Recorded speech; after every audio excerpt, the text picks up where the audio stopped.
দাঁড়াও। কথাটা শুনে পিছনে তাকাতেই এক রাশ বিতৃষ্ণা জন্মাল নীলের মুখে। সেন পরিবারের প্রায় সব অনুষ্ঠানেই এই কণ্ঠস্বরের অধিকারী লোকটি নীলকে অপদস্থ করেছে। এই মানুষটি হচ্ছেন আদ্রিতার কাকা নবীন সেন। সেন পরিবারের সবচেয়ে ধনী ব্যক্তি এই নবীন সেন ইতালির বাসিন্দা। সেখানেই ওনার টেক্সটাইলের বিরাট ব্যবসা রয়েছে, আর সেই নিয়ে তার অহংকারেরও শেষ নেই।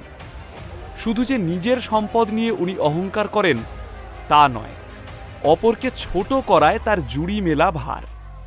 বিশেষত নীলকে ভর্ৎসনা করার যেন একটা আলাদাই উৎসাহ খুঁজে পান তিনি। নীলও সেটা খুব ভালো করে বোঝে। নবীন কাকা দেখনদারি হাসি নিয়ে নীলের কাঁধে হাত রেখে বেশ ব্যঙ্গ করেই বললেন, কি ব্যাপার নীল, আজকে তো তোমাকে দিব্যি দেখাচ্ছে। সেই আগের চাকর বাকর গোছের ভাবটা আর নেই। তা এই পাঞ্জাবিটা কত দিয়ে কিনলে? কোথাও সেল চলছিল বুঝি? ও, এইবার বুঝেছি। সেদিন গাড়ি করে গড়িয়াহাটের পাশ দিয়ে যাওয়ার সময় একটা দোকানে এই পাঞ্জাবিটা দেখেছিলাম বটে। সেখান থেকেই কিনেছো তুমি? তাও ভালো ওই ফুটপাতের দোকানগুলো ছিল, না হলে তোমার মতো মানুষেরা আর কি করতো?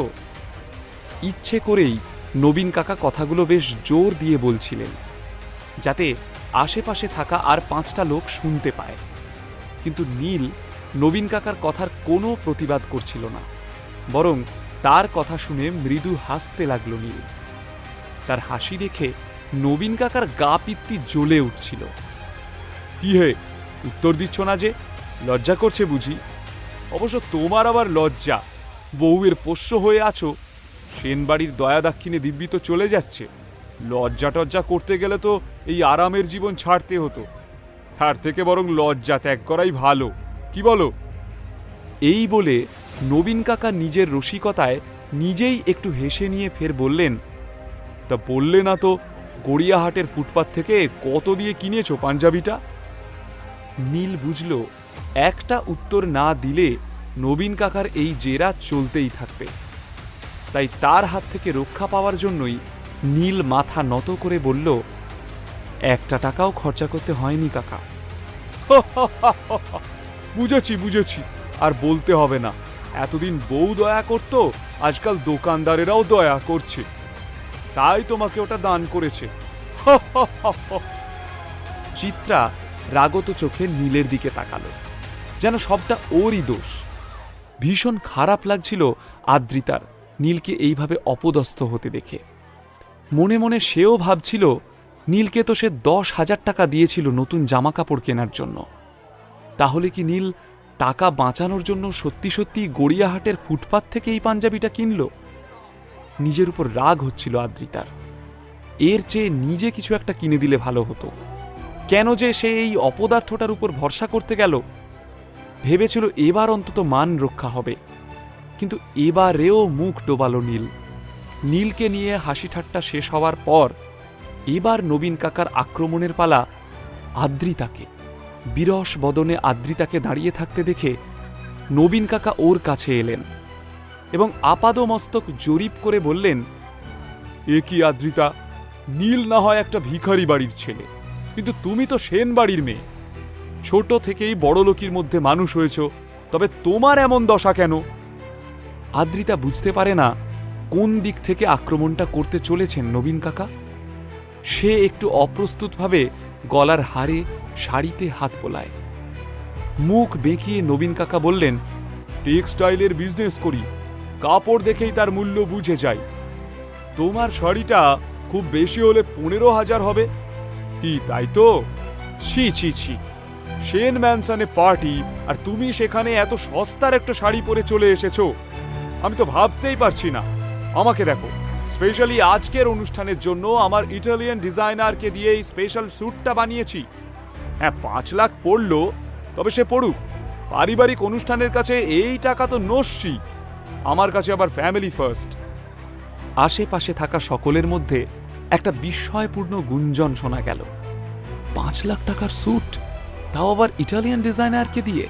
বাপরে, এটা ভাবাই যায় না। নবীন কাকা মনে মনে বেশ আনন্দ পাচ্ছিলেন। উনি সারাক্ষণই লাইমলাইটে থাকতে চান।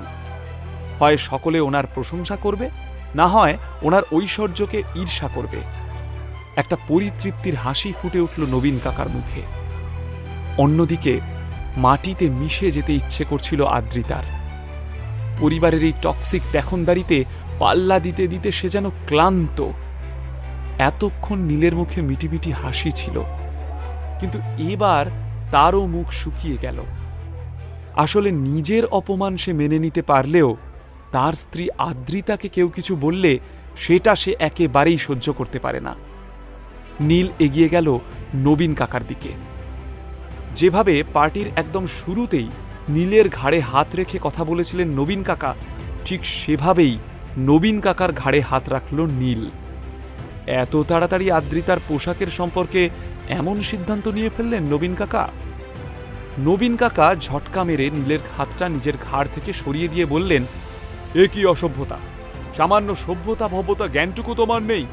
ভুলে যেও না, আমি আদ্রিতার কাকা, তোমার বন্ধু না। তারপর হাত দিয়ে স্যুটটাকে ঝাড়তে লাগলেন, যেন নীলের হাত লেগে তার স্যুটটা নোংরা হয়ে গিয়েছে। এই কারণেই আমার আদ্রিতা পোশাকের পিছনে খরচ করা পছন্দ করে না। এই দেখুন না, আপনার 5 লাখ টাকার স্যুট আমার হাত লেগে এক্ষুনি নোংরা হয়ে যাচ্ছিল। আমার আদ্রিতা তেমন জিনিস পরতে পছন্দ করে যাতে কারো হাত লেগে নষ্ট হয়ে যাওয়ার ভয় নেই। কাকা, আপনি আপনার ভাইজির গলার দিকে ভালো করে তাকিয়ে দেখেননি, তাহলেই দেখতে পাবেন আদ্রিতার গলায় আজকে যে হারটা শোভা পাচ্ছে এটা ড্রিম লাভার নেকলেস। চমকে গিয়ে নবীন কাকা আদ্রিতার গলার দিকে তাকালেন। এতক্ষণ সত্যি আদ্রিতাকে কোণঠাসা করার হিংস্র আনন্দে গলার দিকটা খেয়ালই করেননি নবীন কাকা। এখন আদ্রিতার গলার দিকে তাকিয়ে তার মুখে বিচিত্র ভাব দেখা গেল। চোখ দুটো চকচক করে উঠল। পার্টি হলে উপস্থিত সেন পরিবারের বাকি সদস্যরা সকলেই নীলের কথায় চমকে তাকিয়েছে আদ্রিতার গলার দিকে। সত্যিই তো, আদ্রিতার গলায় যে নেকলেসটা রয়েছে সেটা তো ড্রিম লাভার নেকলেস। সারা ভারতবর্ষে যে নেকলেস মাত্র 10 জন মহিলার কাছে রয়েছে, তারই একটা এখন শোভা পাচ্ছে আদ্রিতার গলায়। আদ্রিতার মলিন বিষণ্ণ মুখে এতক্ষণে হাসি ফুটে উঠল। এক মুহূর্তের মধ্যেই পার্টির মধ্যমণি হয়ে উঠল আদ্রিতা, তার মুখে বিজয়ীর হাসি। এইভাবে যে হেরে যেতে হবে এটা নবীন কাকা ভাবতেও পারেননি। ড্রিম লাভার নেকলেস না ছাই, এত টাকা তোমাদের কাছে এলো কোথা থেকে শুনি? নিশ্চয়ই ওই নেকলেস নকল। এটা কিন্তু নবীন কাকা একেবারেই আক্রোশের বশে বলেছিলেন। তিনি ওই নেকলেসটার দিকে এক ঝলক তাকিয়েই পরিষ্কার বুঝতে পেরেছিলেন ওটা সত্যিই ড্রিম লাভার নেকলেস। সে আপনার বিশ্বাস করতে হয় করুন, না হলে করবেন না। আপনার বিশ্বাস অবিশ্বাসের ওপর তো আর হীরের দাম কমে যাবে না। আর হ্যাঁ, জীবনে টাকার থেকে মুখ তুললে দেখতে পাবেন ভালোবাসা বলেও একটা বস্তু রয়েছে। আদ্রিতা বিস্মিত চোখে দেখছিল নীলকে। কেমন একটা প্রোটেক্টিভ হাজব্যান্ডের মতো আদ্রিতার জন্য দুনিয়ার সাথে লড়ে যাচ্ছিল নীল। অজান্তেই আদ্রিতার চোখে একটা ভালো লাগাও জন্মাচ্ছিল। নবীনকে কখনো কেউ এভাবে কিচ্ছু বলার সাহস পায়নি। নীলের স্পর্ধা দেখে সবাই অবাক। আহ নীল, চুপ করো, বড়দের সাথে কিভাবে কথা বলতে হয় জানো না? তারপর নবীন সেনের দিকে ফিরে বলল, কিছু মনে করো না নবীন, নীল ছেলে মানুষ, একটু শর্ট টেম্পার, কখন কাকে কি বলে ফেলে। ও তো তোমার চেয়ে অনেক ছোট, ক্ষমা ঘেন্না করে দিও। থাক বৌদি, শাক দিয়ে আর মাছ ঢাকতে হবে না। ইয়ে মানে কাবেরী আর তোমার মেয়ে স্নিগ্ধা কেমন আছে? নবীন সেন এত সহজে ছাড়ার পাত্র নন। খারাপ থাকতে যাবে কেন? খুব ভালো আছে। ওরা এখন ইতালিতে, আসছে বছরই স্নিগ্ধার বিয়ে। জামাই আমার আমেরিকার সেটেলড ডাক্তার, যার তার কাছে তো আর মেয়ে গছিয়ে দিতে পারি না। বংশের সম্মানটা তো নিজেদেরকেই ধরে রাখতে হবে। চিত্রার কাছে ব্যাপারটা যেন হলো গাল বাড়িয়ে চড় খাওয়ার মতো। নীলকে নিয়ে বরাবরই তাকে কথা শুনতে হতো, কিন্তু আজকে একটু বেশি বাড়াবাড়ি হয়ে গিয়েছে। নবীনের কথাগুলো শুনে চিত্রার মুখ শুকিয়ে গেল। যতটুকু ভালো লাগা আদ্রিতার মনে জন্মেছিল, মায়ের ম্লান মুখ দেখে তা কর্পূরের মতো উবে গেল। রাগের বশে নীলের পাঞ্জাবিটা খামচে ধরল আদ্রিতা। ওর চোখে মুখে আক্রোশ এবং ঘেন্না। নীলও চমকে উঠল আদ্রিতাকে দেখে। এবারেও কি আদ্রিতা তাকেই ভুল বুঝল? আদ্রিতা এবং নীলের মধ্যে যতটুকু অভিমানের বরফ গলছিল তা কি আবারও জমে কঠিন হয়ে যাবে? দুজনের জীবনে কি ভালোবাসা ধরা দেবে, নাকি এই প্রতিপত্তির প্রতিযোগিতার কালো অভিশাপ গ্রাস করবে ওদের দুজনকে? কি হলো, এত তর্কাতর্কি কিসের? রাগের বশে নীলকে কিছু একটা বলতে যাচ্ছিল, কিন্তু হঠাৎই এই কথাটা শুনে থমকে দাঁড়ালো আদ্রিতা। শুধু আদ্রিতা নয়, সেন পরিবারের সকলেই নিজের নিজের জায়গায় উঠে দাঁড়ালো। নবীন সেনও নিজের স্যুটটাকে একবার ভালো করে ঠিক করে নিয়ে হাসি হাসি মুখে ফিরে তাকালেন। সেন ম্যানসনের বহু পুরনো কাজের লোক হুইল চেয়ার ঠেলে এই পরিবারের সবচেয়ে বরিষ্ঠ সদস্যা শ্রীমতী কল্যাণী সেনকে পার্টিতে নিয়ে এলো। ইনি আদ্রিতার ঠাকুমা। তিনিই সবাইকে আমন্ত্রণ জানিয়েছিলেন। বয়স ৯০ হলেও এখনো বেশ শক্ত সমর্থ। আজও তার দাপটে পরিবারের সকলেই থরহরিকম্প। পারিবারিক ব্যবসাতেও বাকিদের মতো তিনিও যথেষ্ট মাথা খাটান। সেন পরিবারের বিপুল সম্পত্তির অধিকারিণী বলে পরিবারের সকলেই তাকে সমীহ করে চলে। অবশ্য কল্যাণী যে ভীষণ তর্জন গর্জন করেন তেমন নয়। তার মুখে সবসময়ই একটা হাসি লেগে রয়েছে, কিন্তু তার এই হাসি মুখের আড়ালে যে একটা কঠিন রূপ লুকিয়ে রয়েছে তা কারোরই অজানা নয়। কল্যাণী সেন আসার পরই নবীন হন্তদন্ত হয়ে এগিয়ে গেলেন মায়ের দিকে। নবীনকে দেখে কল্যাণীর মুখে হাসি ছড়িয়ে পড়ল, কিন্তু নীল ওনার পায়ে হাত দিয়ে প্রণাম করতে গেলেই কল্যাণীর সেই হাসিটা মুহূর্তে উধাও হয়ে গেল। বরং নীল আদ্রিতা এবং চিত্রাকে দেখে তার মুখে একটা প্রচ্ছন্ন বিরক্তির ছাপ দেখা দিল।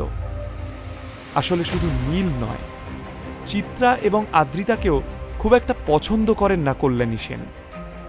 বড় ছেলের মৃত্যুর পর থেকে বৌমা এবং নাতনির সঙ্গে কোনো যোগাযোগই নেই তার। শুধুমাত্র লোকনিন্দা এড়াতে এসব অনুষ্ঠানে মা মেয়ের ডাক পড়ে। আদ্রিতা কল্যাণীর বড় নাতনি।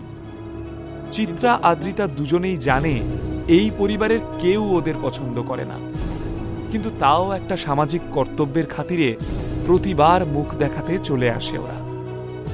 ঠাকুর সকলের মঙ্গল করুক। তোমরা সবাই যে আজ আমার ডাকে এখানে এসেছ, এতে আমি ভীষণ খুশি।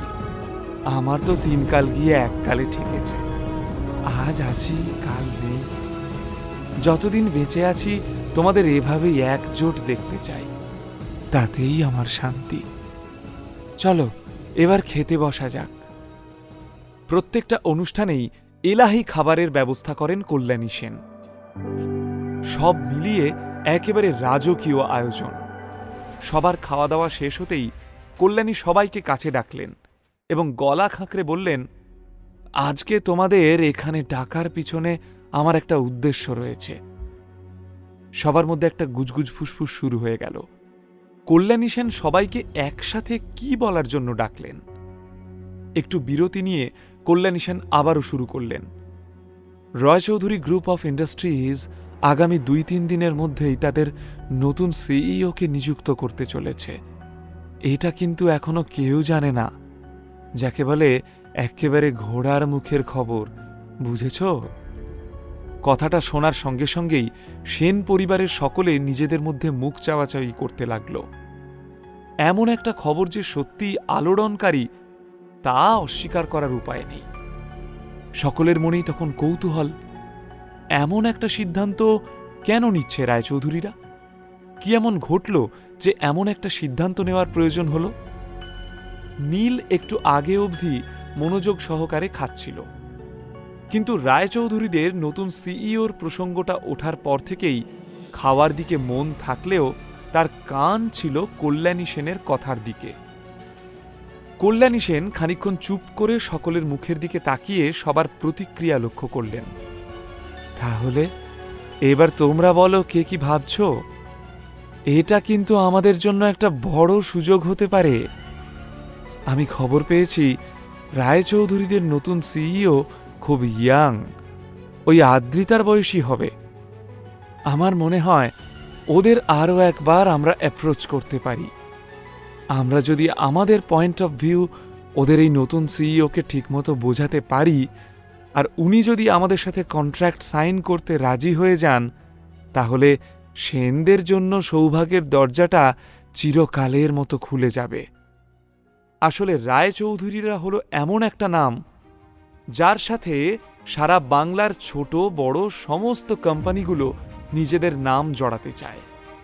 একবার টাই আপ করতে পারলেই সেই কোম্পানিকে আর ফিরে তাকাতে হয় না। সে কারণেই সেনরা বারংবার চেষ্টা করেছে রায়চৌধুরীদের সঙ্গে চুক্তিবদ্ধ হতে, তবে প্রতিবারই কোনো না কোনো কারণে তা সফল হয়ে ওঠেনি। কিন্তু নতুন সিইও আসার খবরে একটা নতুন সম্ভাবনাও কি দিচ্ছে। আশা করি বুঝতে পারছো যে এই ডিলটা কতটা ইম্পর্ট্যান্ট। তাহলে কে এই গুরুদায়িত্বটা পালন করবে বলো? যে এই ডিলটা ক্র্যাক করতে পারবে, এই পরিবারের উন্নতিতে তার অবদান স্বর্ণাক্ষরে লেখা থাকবে। আমি কথা দিচ্ছি, তাকে আমি নিজে পুরস্কৃত করব। সেন পরিবারের অনেকেই দেখা গেল এই ব্যাপারে বেশ উৎসাহী। আর হবে নাই বা কেন? যে একবার কল্যাণী সেনের স্বপ্ন পূরণ করতে পারবে, সে হয়ে উঠবে সেন পরিবারের চোখের মণি। ঠাম্মার কাছে একটা সুযোগ চাইতে ইচ্ছে করছিল আদ্রিতারও। সেটা পুরস্কারের লোভে নয়, নিছক কাজটাকে ভালোবেসেই সে বলতে চাইছিল। তার বিশ্বাস রায়চৌধুরীদের সঙ্গে কন্ট্রাক্টটা সে ঠিক ক্র্যাক করতে পারবে। কিন্তু বলে ওঠা হলো না আদ্রিতার, কারণ সে খুব ভালো করেই জানে যে ঠাম্মা মন থেকে তাকে পছন্দ করেন না। সে জিজ্ঞেস করলেও ঠাম্মা তাকে সুযোগ দেবেন না, তাই বলে মুখ নষ্ট করতে চায় না আদ্রিতা। সবার উপর চোখ বুলিয়ে কল্যাণী সেন নিজের ছোট ছেলে নবীনের দিকে তাকালেন। আদরের ছেলে নবীন সব সময় মায়ের পাশে পাশে থাকে, আজও তার ব্যতিক্রম হল না। আহ্লাদিত গলায় কল্যাণী বললেন, বাবা নবীন, তোমার উপর আমার অনেক ভরসা। আমি ভেবে দেখলাম এই পরিবারে তোমার থেকে যোগ্য প্রার্থী আর কেউ নেই, তাই এই দায়িত্বটা আমি তোমাকেই দিতে চাই। তুমি রায়চৌধুরীদের নতুন সিইওর সঙ্গে দেখা করে আমাদের তরফ থেকে ডিলটা ক্র্যাক করবে। দেখো, আমার ভরসার যেন অমর্যাদা না হয়। কল্যাণীর কথায় কেউ খুশি মনে, কেউ বা লোক দেখানো হাসি মুখে হাততালি দিয়ে উঠল। নিজের প্রশংসা শুনে নবীন আনন্দে গদগদ হয়ে উঠলেন। এক গাল হেসে মাকে বললেন, তুমি কিছু চিন্তা করো না মা, আমার এত বছরের অভিজ্ঞতা, ইতালিতে আমার ব্যবসার সুখ্যাতি তো তুমি নিজের কানে শুনেছ। এই ডিলটা আমি ক্র্যাক করবই, তুমি দেখে নিও। খুব শিগগিরই তোমার কাছে আমি সুখবর নিয়ে আসব। জানি রে জানি, পারলে তুইই পারবি। তারপর কল্যাণী হাসি মুখে ছেলের সঙ্গে ব্যবসার ব্যাপারে কথা বলতে লাগলেন। নবীনও নিজের কৃতিত্ব যতটা পারা যায় ফুলিয়ে ফাঁপিয়ে জাহির করতে লাগল। মনে মনে বেশ মজা পাচ্ছিল নীল। সবাই এতক্ষণ নীলকে এত অপমান করছিল, কিন্তু একবার ওর আসল পরিচয়টা জানতে পারলেই এই খোটা সিক্কাই এদের কাছে হয়ে উঠবে বহু মূল্যবান আশরাফি। সত্যি, মানুষ ভীষণ ধান্দাবাজ।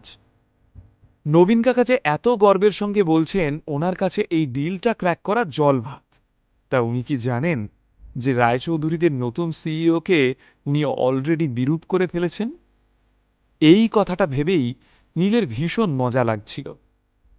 যখন রায়চৌধুরীদের অফিসে নবীন কাকার সাথে আমার দেখা হবে, তখন বেশ জমে উঠবে খেলাটা। মিটিমিটি হেসে পাশ ফিরতেই নীল চমকে উঠল। অবাক চোখে ওর দিকে তাকিয়ে রয়েছে আদ্রিতা। ভয়ে গলা শুকিয়ে গেল নীলের। তার মানে আদ্রিতা কি নীলের কথাটা শুনে ফেলল? আদ্রিতার সামনে ফাঁস হয়ে গেল নীলের আসল পরিচয়। এবার তাহলে কি ঘটতে চলেছে? নীল বেশ ভ্যাবাচাকা খেয়ে আদ্রিতার দিকে তাকিয়েছিল। আদ্রিতা, আসলে আমার সাথে ডিলটা ক্র্যাক করলেই আদ্রিতার ফান্ডিংয়ের চিন্তা চিরদিনের মতো দূর হয়ে যেত। সেই ক্ষোভটাই আদ্রিতা জাহির করল নীলের উপর। ভীষণ ক্লান্ত লাগছিল আদ্রিতার। বাড়ি ফিরেই কোনো রকমে নিজের সাজ পোশাক পরিবর্তন করে স্নান সেরে সে বিছানায় এসে শুয়ে পড়ল, কিন্তু চিন্তায় চোখে ঘুম এলো না। আজ পূর্ণিমা, রূপলি চাঁদের জ্যোৎস্না জানলা দিয়ে এসে ঘরে পড়েছে। নীল দেখল আলো আঁধারি সেই ঘরে একটা সিফনের নাইট গাউন পরে রয়েছে আদ্রিতা। ভীষণ মায়াবী দেখাচ্ছে ওকে। পায়ে পায়ে আদ্রিতার বিছানার কাছে গিয়ে দাঁড়ায় নীল। আজ ওর ভীষণ ইচ্ছে করছে সব গণ্ডি ভেঙে আদ্রিতার কাছাকাছি পৌঁছে যেতে। আদ্রিতা অন্যমনস্কভাবে পাশ ফেরার সময় বিছানার পাশে নীলকে দাঁড়িয়ে থাকতে দেখে চমকে ওঠে। এ কি, তুমি কি করছো এখানে? আমাদের চুক্তিগুলো ভুলে গেলে নাকি? ফুলশয্যার রাতেই কিন্তু আমি স্পষ্ট জানিয়ে দিয়েছিলাম যে তুমি আমাকে কখনো ছোঁয়ার চেষ্টাও করবে না। কিন্তু নীল এক মনে দাঁড়িয়ে দেখল আদ্রিতাকে। ভুল বুঝছো আদ্রিতা, আমি একটা কথা বলতে এসেছি। নবীন কাকা কখনো রায়চৌধুরীদের সঙ্গে ওই ডিল ক্র্যাক করতে পারবেন না। পারলে একমাত্র তুমিই পারবে। এবার দুশ্চিন্তা না করে ঘুমিয়ে পড়ো লক্ষ্মীটি। কথাটা বলে আর এক মুহূর্ত দাঁড়ালো না নীল। মেঝেতে নিজের বিছানায় এসে শুয়ে পড়ল। নীলকে এর আগে কখনো ব্যবসার ব্যাপারে এভাবে কথা বলতে শোনেনি আদ্রিতা। আজ হঠাৎ কি হলো নীলের? ও ব্যবসায় অনভিজ্ঞ। রায়চৌধুরীদের সঙ্গে ডিল ক্র্যাক করাটা অত সহজ নয়।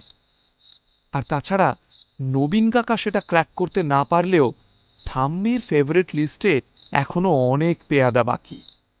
আমি রয়েছি একদম শেষে। তাহলে নীল কি করে এত কনফিডেন্সের সাথে এই কথাগুলো বলল? ও কি আমাকে সান্ত্বনা দিচ্ছিল? এতটা কি সত্যিই আমার জন্য ভাবে নীল? আকাশ পাতাল ভাবতে ভাবতে ঘুমিয়ে পড়ল আদ্রিতা। মাঝের 4টে দিন যেন চোখের পলকে কেটে গেল। অবশেষে রয় চৌধুরী ইন্ডাস্ট্রিজের নতুন সিইওর জয়নিংয়ের দিন এসে উপস্থিত। সকাল সকালই শশাঙ্ক রায়চৌধুরীর ফোন পেয়েছে নীল। তিনি খুবই উত্তেজিত। আজকে তার নাতি অফিসের দায়িত্বটা নিলে তিনি নিশ্চিন্ত হন। প্রতিদিনের মতো সেদিনও আদ্রিতা অফিসে বেরিয়ে যাওয়ার পরপরই নীল নিজের সাধারণ পোশাকেই তৈরি হয়ে নিল। ইচ্ছে করেই তেমন সাজগোজ করল না। শাশুড়িমা বেকার সন্দেহ করবে। এই মুহূর্তে নীল চায় না যে আদ্রিতা বা চিত্রা তার আসল পরিচয় জানুক। তাই চিরাচরিত ভঙ্গিতেই যথারীতি নিজের পক্ষীরাজে চড়ে রওনা হয় রায়চৌধুরী ইন্ডাস্ট্রিজের উদ্দেশ্যে।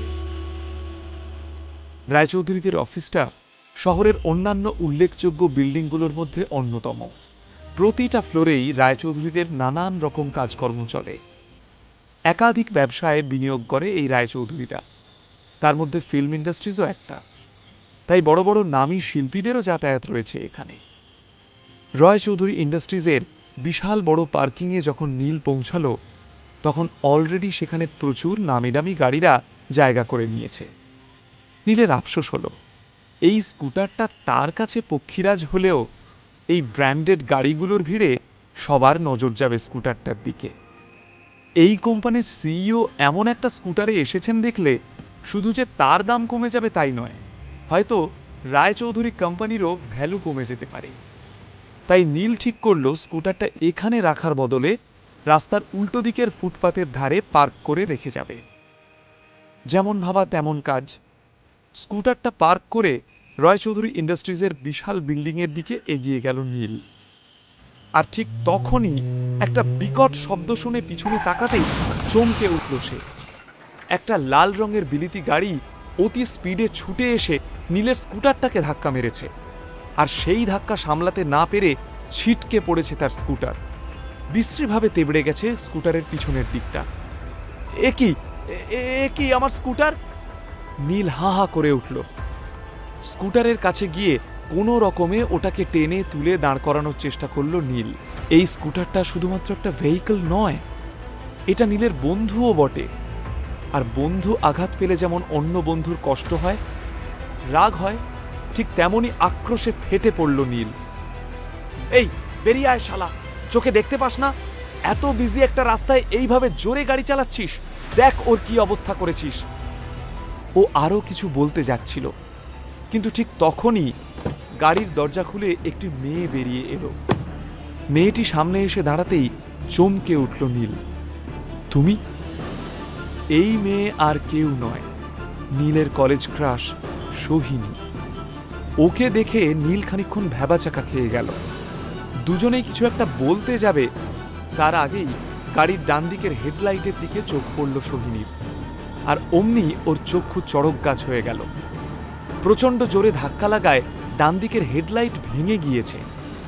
সোহিনী চিৎকার করে উঠল, ওহ মাই গড, মাই কার!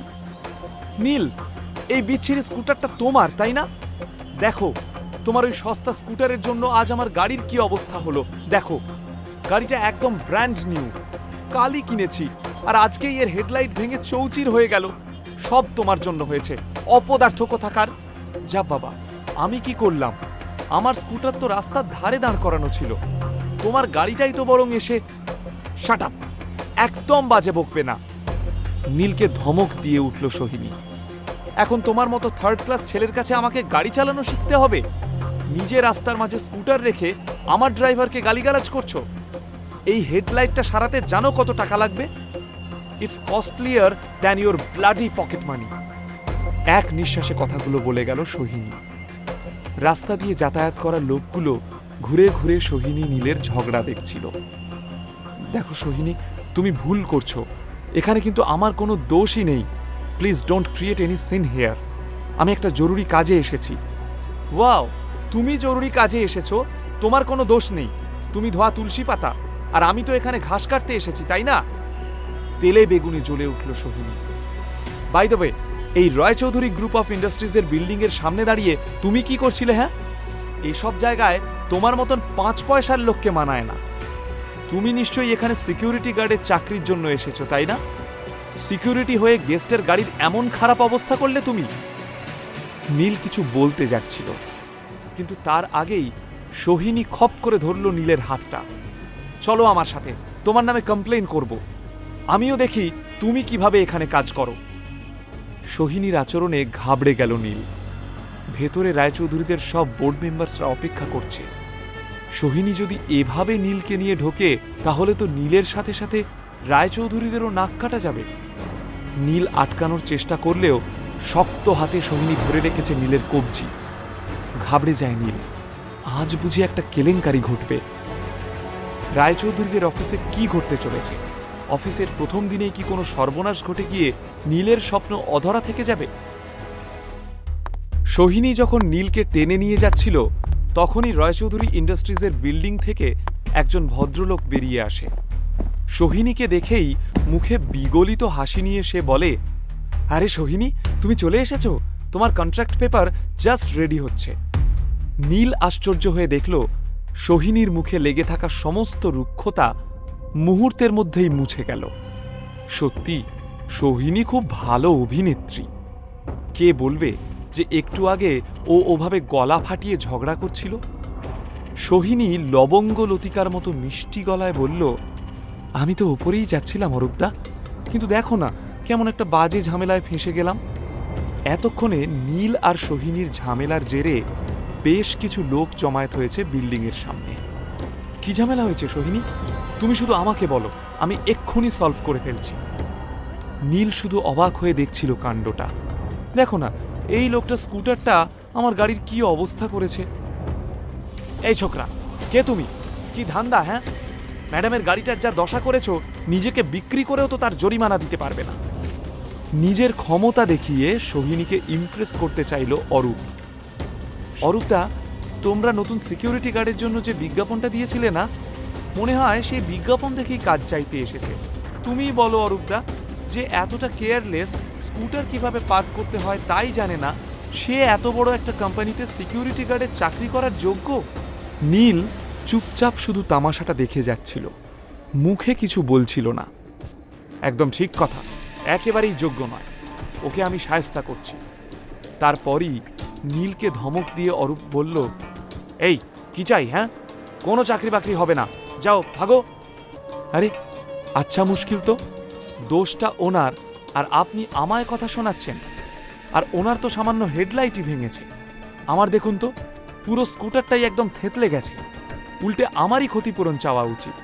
দেখলে অরূপদা, দেখলে, এটাই ওর আসল ধান্দা। ক্ষতিপূরণের নামে টাকা আদায় করার ফন্দি আঁটছিল। সিকিউরিটি গার্ডে চাকরি করতে এসেছিলে না? Now you are fired. ভালোই ভালোই চলে যাও বলছি। না হলে কিন্তু আমি তোমায় জেলের ঘানি টানাবো। এক্ষুনি একে ঘাড় ধাক্কা দিয়ে বের করে দাও, যেন অফিসের ত্রিসীমানায় না দেখি। আমার গায়ে কেউ যদি হাত দেয় তাহলে কিন্তু আমি নিজেই পুলিশ ডাকবো। নীলের কথায় গার্ড সহ অরূপ এবং সোহিনীও ভ্যাবাচাকা খেয়ে গেল। নীল লোকটার গলায় ঝোলানো আই কার্ড দেখে ওর নামটা পড়ল, অরূপ ঘোষ দস্তিদার, ডেপুটি HR। নীল ভেবে পায় না সে হাসবে না কাঁদবে। যার নিজেরই কাউকে ছাঁটাই করার অধিকার নেই, সে কিনা রাস্তায় দাঁড়িয়ে এত ডায়লগ দিচ্ছে। রায়চৌধুরীদের কোম্পানিতে এমন সব লোক রয়েছে বলেই কোম্পানিটা রসাতলে যেতে বসেছে। আপনি নিজের ডেজিগনেশনের বাইরে গিয়ে কথা বলছেন।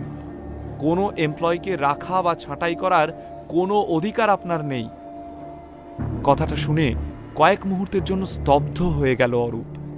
একজন ডেপুটি HR কখনোই কাউকে নিয়োগ বা ছাঁটাই করতে পারে না, কিন্তু নীলের যে সেই জ্ঞানটা থাকতে পারে সেটা অরূপ বুঝতে পারেনি। তবে সোহিনীর সামনে এভাবে অপদস্থ হলে চলবে না। এই ছোকরা, তুই আমায় অধিকার শেখাবি? হ্যাঁ, দাঁড়া, আজ তোকে মজা দেখাচ্ছি। আশেপাশের লোকেদের কাছে নাটক একদম জমে উঠেছে, যেন সিনেমার ক্লাইম্যাক্স দৃশ্য। অরূপ প্রবল আক্রোশে হন্তদন্ত হয়ে অফিসের ভিতর চলে গেল। তারপর কিছুক্ষণের মধ্যেই একজন মধ্যবয়সী মহিলাকে সাথে নিয়ে বেরিয়ে এলো। সোহিনী কাঁদো কাঁদো হয়ে ছুটে গেল। কামা, কামা, দেখো না আমার নতুন গাড়িটার কি অবস্থা করেছে। এ তোমাদের কেমন নতুন সিকিউরিটি গার্ড? এই ভদ্রমহিলা সম্পর্কে সোহিনীর কাকিমা। সোহিনী যে আজ রায়চৌধুরীদের সাথে চুক্তি স্বাক্ষর করতে এসেছে সেটা সম্ভব হয়েছে ওর কাকিমার ব্যাকিংয়ে। এখন নীলের কাছে ব্যাপারটা জলের মতো পরিষ্কার হয়ে গেল। তবে সোহিনীর এতটা বাড়াবাড়ি দেখেও ওকে কিছু বলল না নীল। সে শুধু মানুষ চোখে কল্পনা করল, এত কিছুর পর সোহিনী যখন নতুন সিইওর সঙ্গে চুক্তি স্বাক্ষর করবে তখন নীলকে দেখে ওর অভিব্যক্তিটা ঠিক কি হবে। ভদ্রমহিলার গলায় আইডি কার্ডের দিকে আর চোখে তাকিয়ে নীল দেখল ওনার নাম Nayanika, HR of the company. স্থির চোখে নীলের দিকে তাকিয়ে থেকে নয়নিকা বললেন, দেখো, তোমাকে চাকরিতে রাখার কোনো প্রশ্নই ওঠে না, আর আমার মনেও পড়ছে না তোমায় আমি আদৌ চাকরিতে রেখেছি কিনা। কাজ শুরুর আগেই এত গন্ডগোল, পরে না জানি কি হবে। আমি ঝামেলা বাড়াতে চাই না, তুমি এবার এসো, না হয় আমাকে অ্যাকশন নিতে হবে। তা বেশ তো, যা অ্যাকশন নিতে মন চায় নিন। এই, তোরা ওকে বেঁধে রাখ, আমি পুলিশে খবর দিচ্ছি। পুলিশ এলেই ঠেলা বুঝবে, তখন কেঁদে কুল পাবে না। নয়নিকা থানার নাম্বার ডায়াল করছিলেন এবং বাকি গার্ডগুলো নীলকে ধরতে যাচ্ছিল। ঠিক তখনই পার্কিংয়ে ঢুকলো আরেকটি গাড়ি। ভারী মিষ্টি দেখতে একটি মেয়ে সেই গাড়ি থেকে নেমে এলো। শিক্ষা ও রুচি দুটোরই ছাপ স্পষ্ট। হন্তদন্ত হয়ে সে এগিয়ে এলো নীলের দিকে। I am extremely sorry sir, আমার আসতে দেরি হয়ে গেল, আপনাকে অনেকক্ষণ অপেক্ষা করতে হলো আমার জন্য। শশাঙ্ক রায়চৌধুরী নিজের নাতির পার্সোনাল সেক্রেটারি হিসাবে এই নন্দিতাকেই নিযুক্ত করেছেন। It's okay. কিন্তু এসব দেখে তো নয়নিকা, অরূপ, সোহিনী সবার চক্ষু ছানা বড়া। সোহিনী বড় বড় চোখে আশ্চর্য হয়ে তাকিয়েছিল নন্দিতার দিকে। এসব কি অদ্ভুত কথা বলছে নন্দিতা? একটা সিকিউরিটি গার্ডকে সে হঠাৎ স্যার স্যার বলে সম্বোধনই বা করছে কেন? নয়নিকাও যথেষ্ট অবাক। সে নন্দিতার হাত ধরে টেনে নিয়ে গিয়ে বলল, এই নন্দিতা, তোমার মাথা ঠিক আছে তো? ও একটা সামান্য সিকিউরিটি গার্ডের চাকরি করতে আসা লোক, ওকে তুমি স্যার বলছো কেন? কার কথা বলছো? কে সিকিউরিটি গার্ড? মনে হচ্ছে তোমারই মাথাটা গেছে। কি যা তা বলছো? ওই লোকটা তো আমাদের সিকিউরিটি গার্ডের রিপ্লেসমেন্টেই এসেছে নাকি? নীল এবার মিটিমিটি হাসতে শুরু করে দিল। ও বুঝতে পারল যে খেলা এবার ঘুরে গিয়েছে। কিছুক্ষণের মধ্যেই কিস্তি মাত হবে। হেমা, না না, উনি তো আমাদের নতুন সিইও, সিকিউরিটি গার্ড হতে যাবে কেন? তারপরে নীলের দিকে ফিরে ক্ষমা চাওয়ার ভঙ্গিতে বলল, আমি ভীষণ দুঃখিত স্যার, আমার দেরি করে আসার কারণেই আপনাকে এইভাবে সকলের কাছে হ্যারাস হতে হলো। ঠিক আছে, ভুল তো মানুষ মাত্রই হয়। সোহিনী অবাক হয়ে দেখছে নীলকে। এদিকে নয়নিকা এবং অরূপও নিজেদের মধ্যে আলোচনা শুরু করেছে, এ আমাদের নতুন বস। এদিকে ভিড়ের মধ্যেও গুঞ্জন উঠেছে, এই কি বলছে রে, এই সাধারণ পোশাকের সাদামাটা লোকটা নাকি রয় চৌধুরী গ্রুপ অফ ইন্ডাস্ট্রিজের নতুন সিইও? তোমার কোথাও ভুল হচ্ছে না তো? নন্দিতা কনফিডেন্টলি নিজের হাতের ফাইলটা খুলে নয়নিকার দিকে এগিয়ে দিয়ে বলল, তোমরা না হয় নিজের চোখেই দেখে নাও, এটা আমাদের নতুন সিইওর ফাইল। শশাঙ্ক স্যার আমাকে নিজে হাতে হ্যান্ডওভার করেছিলেন।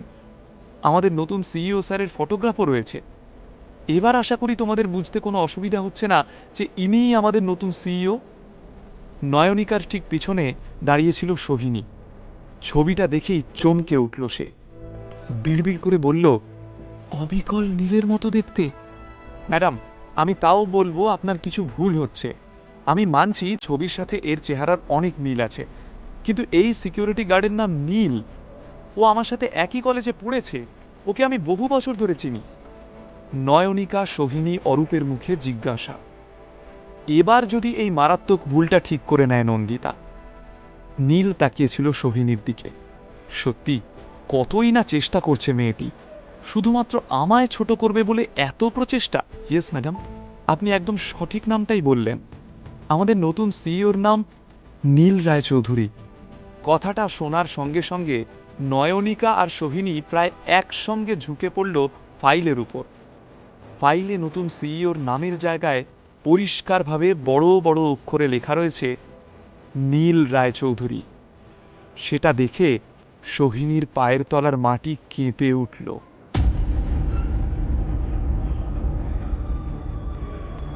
নয়নিকা, অরূপ একের পর এক ফাইলের পাতা উল্টে চলেছে। তাদের মুখে বিন্দু বিন্দু ঘাম জমেছে। ফাইল শেষ করে ভয়ার্ত মুখে দুজন দুজনের দিকে তাকায়। হবু স্যারের সাথে প্রথম দিনই দুজনে ঝামেলা করে ফেলেছে, এবার না গর্দান যায়। স্যার, আমার দুজন কলিগের তরফ থেকে আমি ক্ষমা চাইছি, আপনি প্লিজ ভেতরে আসুন। নীল ঘাড় নেড়ে অফিসের পথে পা বাড়ালো। রিসেপশন থেকে শুরু করে সমস্ত ডিপার্টমেন্টের লোক এসে জড়ো হয়েছে। সবাই অবাক হয়ে দেখছে নতুন সিইওকে। দাঁড়াও। অফিসের ভেতরে পা রাখার আগেই শশাঙ্ক রায়চৌধুরীর গুরুগম্ভীর আওয়াজ শুনে দাঁড়িয়ে পড়ল নীল। শশাঙ্কবাবু নীলের সামনে এসে দাঁড়ালেন এবং গম্ভীর মুখে বললেন, অফিসে পা দেওয়ার আগে তোমাকেও আমার একটা শর্ত মানতে হবে। শর্তটা কিন্তু বেশ কঠিন। সিইও হওয়ার জন্য আরও কি শর্ত দিতে চলেছেন শশাঙ্ক রায়চৌধুরী? সেই শর্ত কি আদৌ নীলের পক্ষে মেনে নেওয়া সম্ভব হবে? এসব দেখে সোহিনীর কি অবস্থা হতে চলেছে? শশাঙ্ক রায়চৌধুরীর কথা শুনে নীলের ভ্রুতে ভাঁজ পড়ল। শর্ত? কিসের শর্ত? আপনি তো আমায় নতুন কোনো শর্তের কথা আগে বলেননি। শশাঙ্কবাবু নন্দিতাকে ইশারা করতেই সে মাথা নেড়ে অফিসের ভেতরে চলে যায়। সবাই গুজগুজ করছে, কেউ কিছুই বুঝতে পারছে না। সোহিনী, নয়নিকা, অরূপ এরাও কৌতূহলী, কিন্তু সবার কৌতূহল ভেঙে কিছুক্ষণের মধ্যেই একটা ঝকঝকে পিতলের থালায় বরণের সামগ্রী নিয়ে হাজির হলো নন্দিতা। হতবাক হয়ে দরজার সামনেই দাঁড়িয়ে রইল নীল। শশাঙ্কবাবু বরণের থালাটা হাতে নিয়ে নীলকে বললেন, তুই ফাইনালি এই কোম্পানি জয়েন করছিস। তোর কপালে বিজয় তিলক এঁকে তোকে বরণ করে নেওয়ার পারমিশন দিতে হবে, এটাই আমার শর্ত। নীল বুঝতে পারছিল না ঠিক কিভাবে রিয়্যাক্ট করা উচিত। মাথা নেড়ে সম্মতি জানালো সে। শশাঙ্কবাবু বরণ করা শুরু করলেন এবং শাঁখ বাজালো নন্দিতা।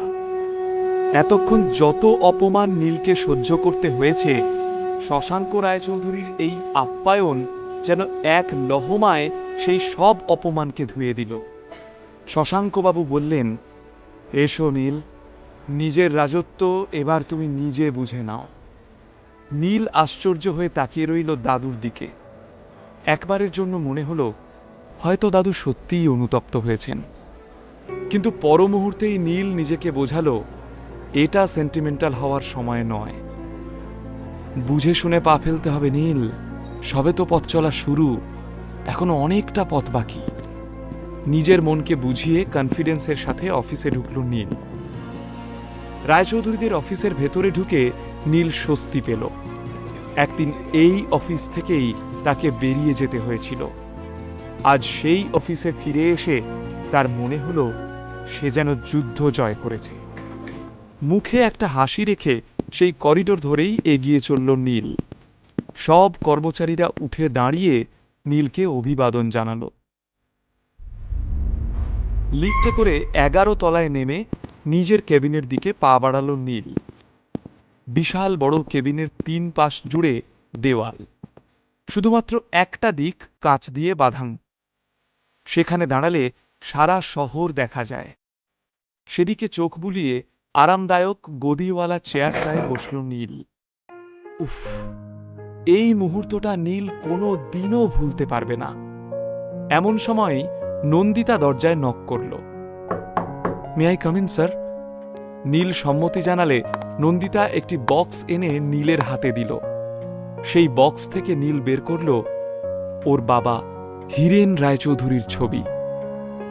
কাল সকালে এসে আমি এই ছবিটা দেওয়ালে টাঙানো দেখতে চাই। নন্দিতা মাথা নেড়ে সম্মতি জানিয়ে বলল, স্যার, নয়নিকাদি এবং সোহিনী আপনার সাথে দেখা করতে চাইছে। ভেতরে আসতে বলো। নন্দিতা নীলের ইশারা পেয়ে কেবিন থেকে বেরিয়ে গেল। আর তারপরই মাথা নিচু করে পায়ে পায়ে কেবিনে এলো নয়নিকা ও সোহিনী। ওদের অবস্থা দেখে নীলের মনে হচ্ছিল দুটো আহত বাঘিনীকে ফাইনালি সে খাঁচায় পুরতে পেরেছে। কিছু না বলেই টেবিল থেকে একটা ফাইল নিয়ে নাড়াঘাঁটা শুরু করল নীল। স্যার, আমরা আমাদের ব্যবহারের জন্য আপনার কাছে ক্ষমা প্রার্থী। খুব বড় ভুল হয়ে গিয়েছে, প্লিজ আমাদের ক্ষমা করে দিন। নীল বুঝতে পারল গলার সুর এবং বডি ল্যাঙ্গুয়েজ দুটোই এখন একেবারে পাল্টে গিয়েছে নয়নিকার। সেই হম্বিতম্বি আর নেই। নীল কিন্তু ফাইল থেকে মুখ তুলল না, বেশ রসিয়ে খেলার আনন্দটা উপভোগ করতে লাগল। নীলের এমন উদাসীন ব্যবহার দেখে নয়নিকা সত্যিই মরিয়া হয়ে বলল, স্যার, আমি যা করেছি তা ক্ষমার অযোগ্য। আপনি আমাকে যা শাস্তি দিতে চান আমি মাথা পেতে নেব, কিন্তু দয়া করে সোহিনীকে আরেকটা সুযোগ দিন স্যার। নয়নিকার করুণা ভরা সুরেও বরফ গলল না দেখে সে ইশারা করল সোহিনীকে। নীল, আমরা তো সেই কবেকার বন্ধু বলো?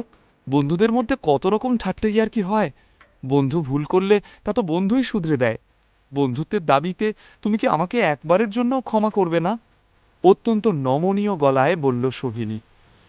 ফাইলে চোখ রেখেই নীল ভাবল, যাকে অপমান করতে এতটুকু দ্বিধাবোধ করেনি সোহিনী, তাকেই এখন বন্ধুত্বের দোহাই দিয়ে সহানুভূতি ভিক্ষে চাইছে। সোহিনীর এমন গিরগিটির মতো রং বদলানো দেখে মনে মনে হাসল নীল। সোহিনী ধীর গলায় বলল, প্লিজ নীল, আমরা কন্ট্রাক্টটা সাইন করে নিই। কিসের কন্ট্রাক্ট? ফাইল থেকে মুখ তুলে বিস্মিত দৃষ্টিতে সোহিনীর দিকে তাকিয়ে কথাটা বলল Neel. May I come in sir? আবারও নন্দিতার আওয়াজ শোনা গেল। নীল সম্মতি জানাতেই নন্দিতা কেবিনের ভেতরে এসে বলল, স্যার, সেন কর্পোরেশন থেকে নবীন সেন আপনার সঙ্গে দেখা করতে এসেছেন। সম্ভবত কোনো বিজনেস প্রপোজাল নিয়ে এসেছেন উনি। আমি ওনাকে অপেক্ষা করতে বলেছি। আপনি কি এখন দেখা করবেন? নবীন সেনের নামটা শুনেই মুচকি হাসল নীল। একদিনে আর কত গিরগিটি দেখতে হবে? মুহূর্তের মধ্যেই নবীন কাকার করা অপমানগুলো মনে পড়ে গেল নীলের। নবীন সেন বাইরের ওয়েটিং লঞ্চে বসে অপেক্ষা করছিলেন। নতুন সিইওকে কিভাবে তিনি ইমপ্রেস করবেন সেটারই মহড়া চলছিল মনে মনে। এই কাজটা যদি সফলভাবে করতে পারেন তাহলে ভালো রকমের লক্ষ্মী লাভ হবে তার। না, আমি ওনার সঙ্গে দেখা করতে চাই না। ঠোঁটের কোণে একটা চালাকির হাসি টেনে কথাটা বলল নীল। নন্দিতা একটু অবাক হয়েই নীলের দিকে তাকালো। নয়নিকা ও সোহিনীও মুখ চাওয়াচাওয়ি করল। আমি এখন তোমাকে যে কথাগুলো বলবো হুবহু সেই কথাগুলো তুমি ওনাকে গিয়ে বলবে, ঠিক আছে? বলবে যে আমি ওনার মতো দাম্ভিক মাথামোটা মানুষের সঙ্গে কোনো ব্যবসায়িক কথাবার্তা বলতে ইচ্ছুক নই। উনি যেন এখনই এই অফিস থেকে বেরিয়ে যান। সেনদের মধ্যে যদি সত্যিই কোনো ডিজার্ভিং মেম্বার থাকে তাহলে তাকে পাঠাক তারা। যদি আমার তাকে যোগ্য মনে হয় তখন আমি ভেবে দেখব যে সেন কর্পোরেশনের সঙ্গে আমি কোনো চুক্তি করব কিনা। কি বলতে পারবে তো? Absolutely sir. এই বলেই বেরিয়ে গেল নন্দিতা। ওদিকে নবীন সেন অধৈর্য হয়ে উঠেছেন। কখন তার ডাক পড়বে অস্থিরভাবে পায়চারি করতে থাকেন তিনি। হঠাৎই নন্দিতাকে আসতে দেখে নবীন নিজেই এগিয়ে এসে বলেন, চলুন চলুন, কোথায় যেতে হবে? নতুন সিইওর কেবিনটা কোন দিকে? নন্দিতা একটু ইতস্তত বোধ করছিল, কিন্তু তারপরই বুক ভরে নিঃশ্বাস নিয়ে নীলের বলা কথাগুলো মুখস্থ বুলির মতো গড়গড় করে আওড়ে গেল সে। প্রথমে নবীন সেনের মুখে বেশ বড় একটা চওড়া হাসি ছিল, কিন্তু নন্দিতার কথাগুলো শুনে ধীরে ধীরে ওনার মুখের ভঙ্গি পাল্টে গেল। অবাক হয়ে মনে মনে ভাবলেন, নতুন সিইও আমার সঙ্গে দেখা না করেই এতগুলো কথা শুনিয়ে দিলেন, এভাবে অপমান করলেন, কেনই বা বলবেন এই কথাগুলো? নিজের কানকে যেন বিশ্বাস হচ্ছে না নবীনের। নন্দিতা শান্তভাবে বলল, you may leave now sir. নন্দিতার কথা শেষ হওয়ার পরও বিস্মিত হতবাক নবীন সেন কিছুক্ষণ চুপ করে দাঁড়িয়ে থাকলেন। তারপরই সাংঘাতিক রাগে ফেটে পড়ে চিৎকার করে উঠলেন, শট আপ! তোমাদের এত বড় আস্পর্ধা যে তোমরা আমায় অপমান করছো? কে তোমাদের এই নতুন সিইও? হ্যাঁ, আমাকে বলে কিনা মাথা মোটা, দাম্ভিক। আমাকে বেরিয়ে যেতে বলেছে। এই নতুন সিইওকে আমি দেখে নেব, আমি এর এমন অবস্থা করব যে। কিন্তু কথাটা শেষ করতে পারলেন না নবীন সেন। আশপাশে চোখ পড়তেই মনে পড়ল, এটা ওনার বাড়ির বৈঠকখানা নয়। সমস্ত কর্মচারীরা তার দিকেই হাঁ করে তাকিয়ে রয়েছে। দু একজন গার্ডও এসে দাঁড়িয়েছে। নবীন বুঝতে পারলেন, এখানে হম্বিতম্বি করে লাভ নেই। এটা রায়চৌধুরী ইন্ডাস্ট্রিজের অফিস। বেশি কথা বললে এরা ঘাড় ধাক্কা দিয়ে বেরও করে দিতে পারে। এমনিতেও রায়চৌধুরীরা এই ব্যবসার বাজারে বাঘা নাম, আর সেন কর্পোরেশনকে সেই তুলনায় ভিজে বেড়াল বলা চলে। নিজের রাগ দমন করে নত শিরে রায়চৌধুরীদের অফিস থেকে বেরিয়ে আসেন নবীন সেন। নিজের কেবিনের কাঁচের দরজা দিয়ে সেই দৃশ্য উপভোগ করে নীল। সেদিন সন্ধ্যায় সেন পরিবারের সকল সদস্যদের ডাক পড়ল সেন ম্যানসনে। সকলের সঙ্গেই একটা অত্যন্ত জরুরি মিটিং করতে চান তিনি। যত তাড়াতাড়ি সম্ভব সকলেই পৌঁছে গেল সেন ম্যানসনে। আদ্রিতা দেখল, মুখ কালো করে বসে রয়েছেন শ্রীমতী কল্যাণী সেন। তার পাশের চেয়ারে বসে থাকা অহংকারী নবীন সেনকে দেখে মনে হচ্ছে কেউ যেন ওনার মুখে কালি মাখিয়ে দিয়েছে। মুখ গোমড়া করে মাটির দিকে তাকিয়ে রয়েছেন তিনি। দুজনের অবস্থা দেখে আদ্রিতা বুঝতে পারে যে বেশ গুরুত্বপূর্ণ একটা ঘটনা ঘটেছে, আর তার চেয়েও বেশি গুরুত্বপূর্ণ সিদ্ধান্ত নিতেই সেন পরিবারের সব সদস্যদের ডাকা হয়েছে এখানে। অত্যন্ত গম্ভীর গলায় কল্যাণী বললেন, রায়চৌধুরী গ্রুপ অফ ইন্ডাস্ট্রিজের নতুন সিইও আজ নবীনের সাথে দেখা না করেই আমাদের চুক্তি নাকচ করে দিয়েছে। সবার মধ্যে একটা গুজগুজ ফুসফুস শুরু হয়ে গেল কল্যাণী সেনের কথা শুনে। আদ্রিতাও বেশ অবাক, কেমন সিইও এসেছে যে দেখা না করেই চুক্তি নাকচ করে দিল? তবে উনি বলেছেন, যদি সেন পরিবারের কাউকে দেখে তার যোগ্য মনে হয় তাহলে তিনি এই চুক্তি নিয়ে দ্বিতীয়বার ভাববেন। তাই আমি নতুন প্রার্থী বাছাই করার সিদ্ধান্ত নিয়েছি। সেই নতুন প্রার্থী আমার হয়ে রায়চৌধুরীদের নতুন সিইওর সাথে দেখা করতে যাবে। কল্যাণী কথাটা শেষ করতেই সবাই চমকে উঠল। কল্যাণী সেন এবার কাকে বেছে নেবেন? তিনি কি এবার নবীনের জায়গায় আদ্রিতাকে পাঠাবেন নীলের সঙ্গে দেখা করতে? কি ঘটবে যখন নীল আর আদ্রিতা মুখোমুখি হবে? সোহিনীর কি হবে? নীলের রাগ ভাঙাতে সে কি কোনো জটিল পথ বেছে নেবে? নিচের ইনস্টল বাটনে ক্লিক করুন এবং পকেট এফএম ডাউনলোড করুন। লিঙ্কটি রয়েছে ডেসক্রিপশনে।